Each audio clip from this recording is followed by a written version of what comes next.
Žena i ja smo imali Gorjansko sveučilište. Pa onda, kaj delamo? On mi je baš trener kondicijski. Skup tričemo u rikvercu. On ti to zna. Njemu ti je. I on ti to zna, on bi to napravio da nam bu. Čuj, mora biti. Moraš neke trenirati. I onda jebi ga, znaš, Ja vodim Gorjansko sveučilište. A kaj boš trenirao? Trčiš u rikverc. Potrpiš malo. Tak je. Od čega ih pobegao? I mene isto zanima. Nemaš kam pobeći uopće. Jebi ga, pogrešio si mjeru. Kaj bi sad ti? Svako bi nekih htio. Svi bi nekih htjeli. Ne bi niš. Niš ne bi. Pa ja isto ne bi niš, kad bi to bilo moguće. A kad nije moguće, onda bi nekih htjeli.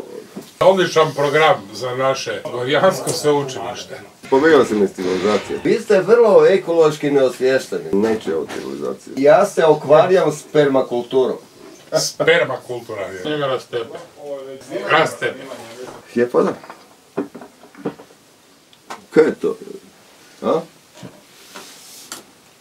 Kako se zove neka glupa televizija? A di je to? Di to postoji ovdje? Mi smo to nekad drugačije zvali. Tilja, ove neće. Gorjane na sveučilište!